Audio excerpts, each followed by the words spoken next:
was folding laundry in the living room when my phone buzzed with a number I didn't recognize. Usually, I'd let it go to voicemail. Spam calls had become background noise in my life. But something made me answer. Maybe instinct, maybe fate, maybe just the fact that I'd been alone with my thoughts for too long that afternoon. "Mrs. Caldwell?" A woman's voice, professional but urgent. "This is Diane Lau from Crestview Savings and Trust. I'm calling because there's a situation that requires your immediate attention." My first thought was fraud. Someone had stolen my credit card number. It happened all the time. "What kind of situation?" I asked, setting down one of my daughter's tiny socks. There was a pause. Not the scripted kind, the human kind. "Ma'am," she said carefully, "your husband just came into our branch with a woman claiming to be you. They're attempting to close your joint accounts and transfer everything into a new trust. The woman has your identification, your signature cards, everything. But what? But I've worked at this branch for 11 years. I've helped you personally at least a dozen times, and the woman sitting in our office right now is not you." The sock slipped from my hand. "That's impossible," I heard myself say. "My husband is in Seattle. He left 3 days ago for a medical conference. He's a surgeon. "Mrs. Caldwell?" Diane interrupted gently. "I'm looking at him right now through the glass. He's wearing a navy suit and a Rolex. The woman with him has auburn hair cut in a bob. She's wearing designer sunglasses and carrying a Birkin bag. She just signed 3 different forms using your maiden name signature." My breath caught. I hadn't used my maiden name signature in 7 years, not since I got married. But someone knew exactly how I used to sign documents. Someone who had access to old files, old records, old versions of me. "I'm coming," I said. "Don't let them leave." I hung up and stood frozen in my living room, surrounded by half-folded children's clothes and the ordinary debris of a life I thought I understood. My name is Simone Caldwell, and until that phone call, I believed my biggest problem was loneliness. Before I became the woman folding laundry alone at 2 in the afternoon, I was someone else. I was Dr. Simone Vega, ER physician, trauma specialist, the kind of doctor who could make life-or-death decisions in seconds without flinching. I worked 80-hour weeks and loved it. I thrived in chaos. I saved lives. Then I met Julian Caldwell at a hospital fundraiser. He was a cardiovascular surgeon, older, established, admired. He told me I was brilliant, but burning out. He said I didn't need to prove anything anymore. He said he could take care of me. When I got pregnant with our daughter Emma, he suggested I take a sabbatical. Just a year, he said, just to bond with the baby. Surgeons understand recovery time, right? The sabbatical became 2 years, then 3. Then my medical license lapsed because I didn't complete my continuing education credits on time. "You can always renew it," Julian would say whenever I brought it up. "But do you really want to go back to those hours? Emma needs you." Then came our son Oliver. Then came the migraines that kept me bedridden for days. Then came the quiet, creeping realization that I couldn't remember the last time I'd made a decision about my own life. I stopped being Dr. Vega. I became Mrs. Caldwell, Julian's wife, Emma and Oliver's mother, the woman who organized charity galas and smiled at hospital functions while everyone else talked about cases I no longer treated. I told myself I was happy, that I'd chosen this. But happiness shouldn't feel like forgetting who you used to be. I didn't notice when the control started. It came disguised as care, as concern, as protection. Julian managed our finances because he said my brain needed rest after the migraines. He scheduled my doctor's appointments because he said he knew the best specialists. He chose our vacations, our friends, our entire social calendar because he said I was overwhelmed. And I was overwhelmed. Raising 2 children while battling chronic pain was exhausting. So I let him handle things. I let him decide things. I let him become the only person in my life who knew where our money went, what our passwords were, what our plans looked like. I didn't realize I was being erased until I was already invisible. Last year, I tried to renew my medical license, just to see if I could, just to prove to myself that I still existed in that world. Julian found the application on my desk. "Why would you do this to yourself?" he asked, genuinely confused. "You're finally healthy, finally stable. Why go backward?" I didn't have an answer that felt strong enough. So I put the application away, and I never brought it up again. The drive downtown took 20 minutes, but it felt like hours. My hands were shaking on the steering wheel. My mind was racing through explanations, trying to make this make sense. Maybe it was a mistake. Maybe Julian had hired an assistant and there was some kind of miscommunication. Maybe Diane had confused me with someone else. Maybe... No. Deep in my gut, beneath the panic and confusion, I knew. The way you know when a patient's vitals don't match their presentation. The way you know when something is catastrophically wrong, even if you can't name it. I parked in a loading zone and ran inside. Diane was waiting near the entrance, a small Filipino woman in her 50s with sharp eyes and an expression that told me she'd seen some things in her decades of banking. "They're still in the conference room," she said quietly. "I told them there was a system delay, but they're getting impatient." "Where's the conference room?" "Second floor. But, Mrs. Caldwell," she grabbed my arm gently, "before you go up there, you need to know what you're walking into. This isn't just identity theft. This is coordinated, professional. They have documents I've never seen forged this well." "Documents for what?" I asked. "Everything. Power of attorney, trust transfer agreements, even a new will. If they succeeded," she trailed off. But I understood. If they succeeded, I would have owned nothing. I would have had no legal claim to my own life. "Who's the woman with him?" I asked. Diane hesitated. "I don't know, but she knows you. The way she signed your name, the way she answered security questions, she's not guessing. She's been studying you." Something cold settled in my chest. "Show me," I said. Diane led me through a back hallway to a small security office. On the monitor, I saw my husband. Julian sat at a conference table, relaxed and confident, scrolling through his phone. He wore the navy suit I helped him pick out 2 years ago. His Rolex caught the light. He looked exactly like himself, successful, composed, untouchable. Next to him sat a woman.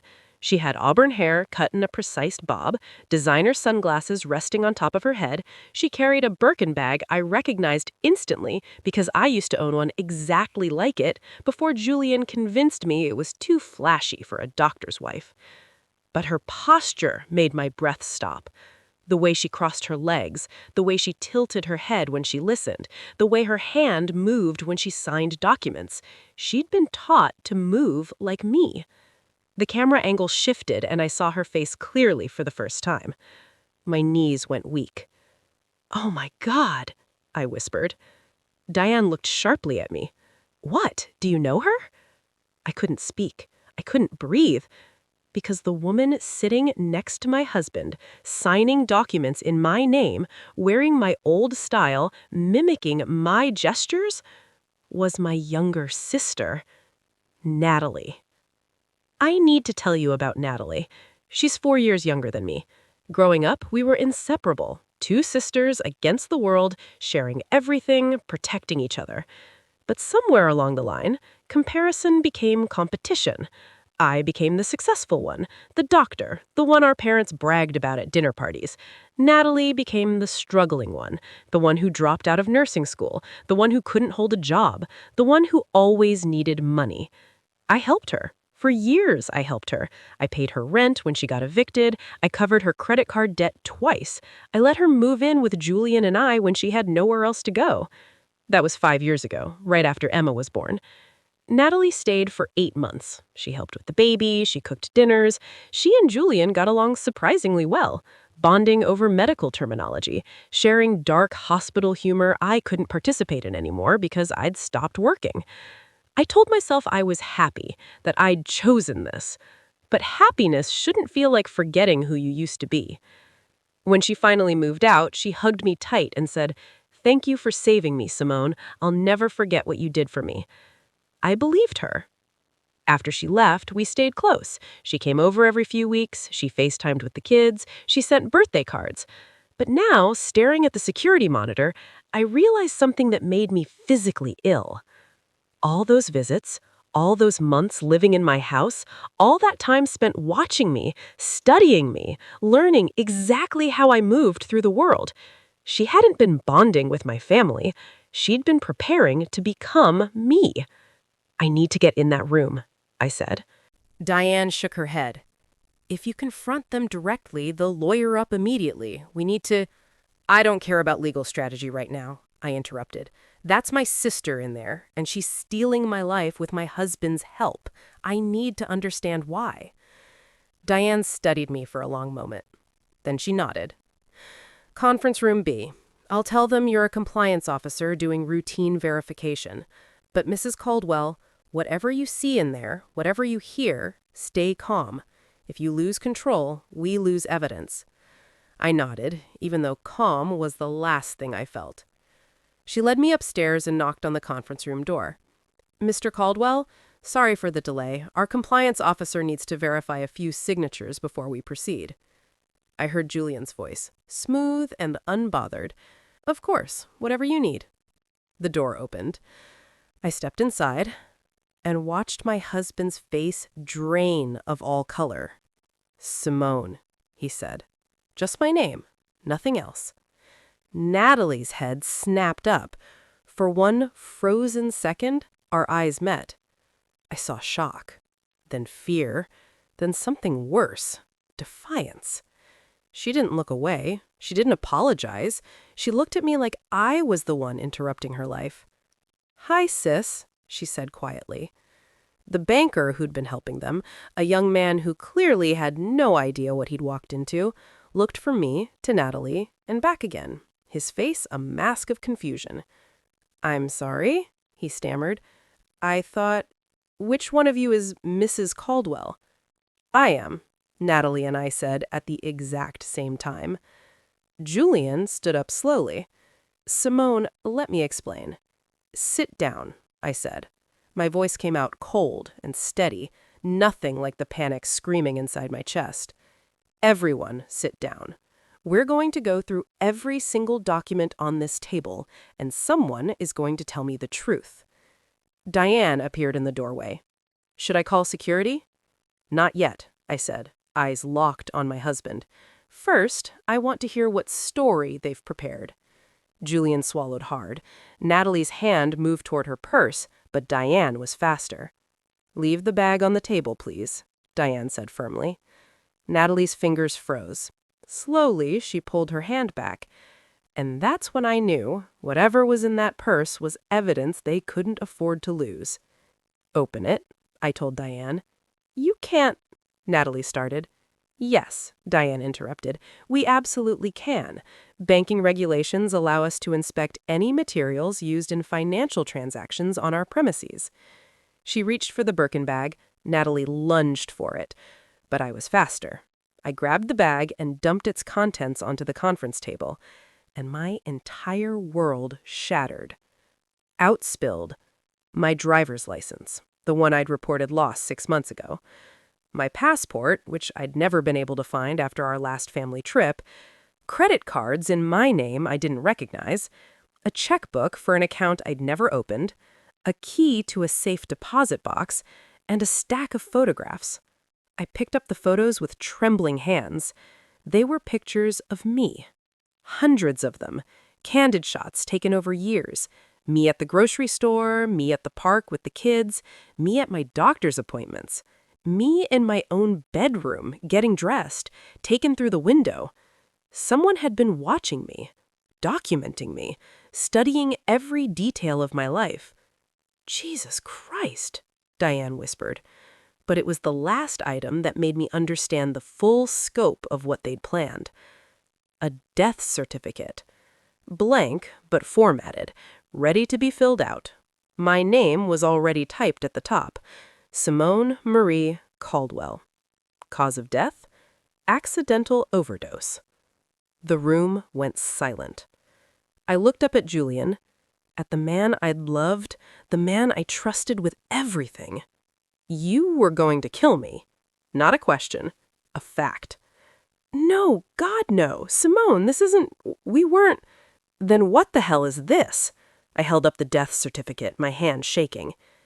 Natalie spoke, and her voice was completely calm. Plan B, she said simply, in case you didn't cooperate with the divorce. The words hit me like physical blows. Divorce?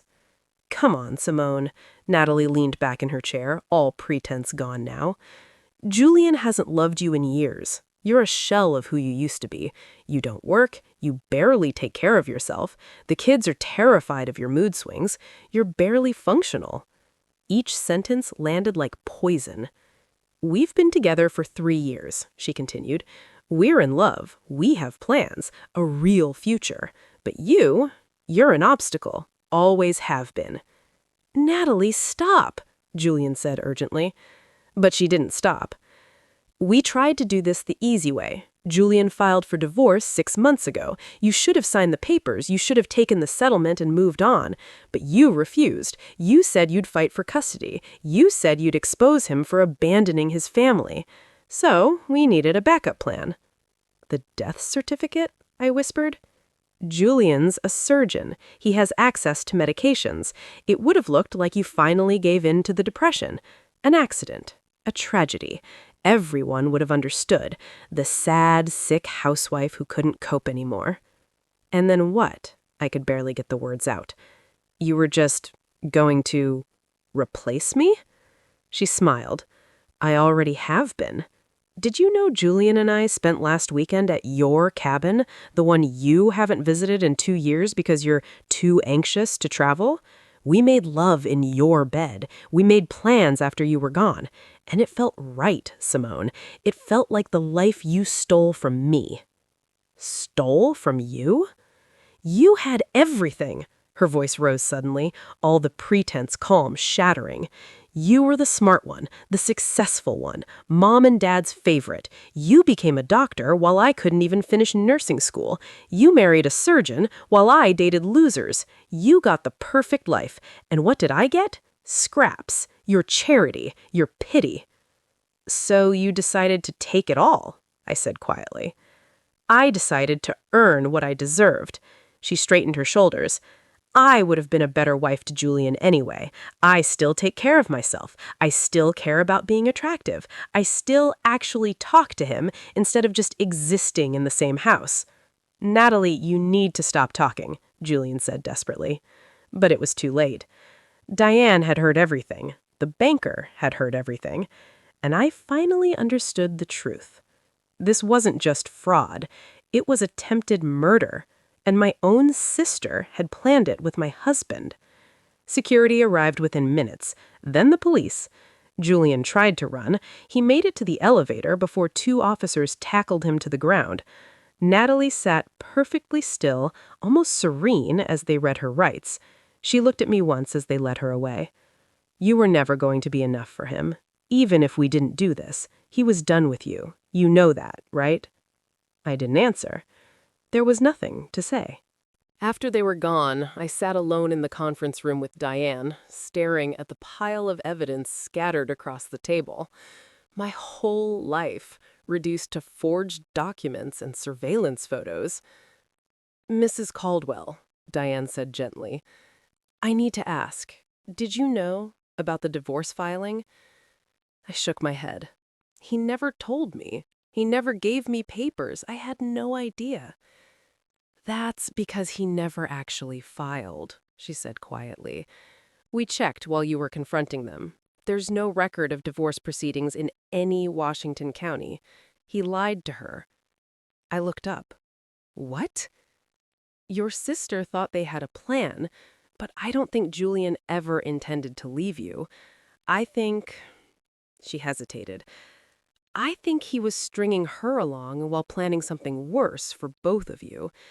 If we hadn't stopped this today, I think he would have eventually gotten rid of her too, made it look like she'd killed you out of jealousy, then killed herself out of guilt. 2 problems solved. The room spun. My husband hadn't just betrayed me. He'd been playing both of us. The trial took 8 months.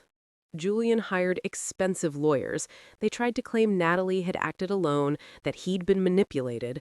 But the evidence was overwhelming. Financial records showing he'd funded the forgeries, text messages planning my accident, the forged documents, the surveillance, all of it traced back to him.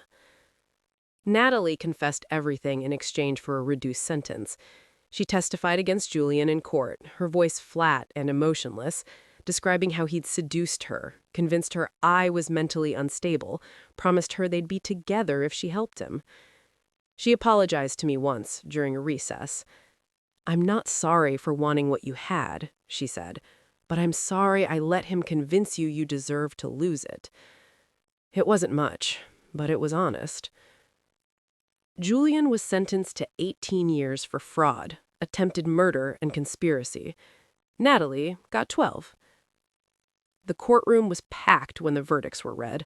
I sat in the front row with my children on either side of me, holding their small hands, and felt nothing. Not relief, not satisfaction, just exhaustion. I'm rebuilding now. Slowly. I sold the house. Too many ghosts. I bought a smaller place closer to my parents, who've been helping with the kids while I figure out what's next. Last month, I started the process of reinstating my medical license. It's been 7 years since I practiced, but the knowledge is still there. The instincts are still there. I am still there. Emma asks about her father sometimes. I tell her the truth, that he made very bad choices and hurt people, including us. She's in therapy. So is Oliver. So am I. Some days are better than others. People ask me how I feel about what happened. They expect anger, vindication, some kind of dramatic closure. But revenge isn't dramatic. It's not cathartic. Revenge is waking up every morning in a home you own, making decisions no one else controls, rebuilding a career you thought was dead, showing your children that you can survive betrayal and still choose life. Revenge is becoming yourself again, piece by painful piece. I'm 42 years old. I'm a mother. I was almost erased from existence by the people I trusted most. But I'm still here. And that, more than any verdict or sentence, is the victory. If this story resonated with you, if you've ever felt invisible, controlled, or slowly replaced in your own life, know this. You are not broken. You are not weak. You are surviving. And survival is the first step towards reclaiming yourself. Tell me in the comments, where are you in your journey? What time is it where you are? Are you still fighting, or have you already won? This is what real revenge looks like. Refusing to disappear.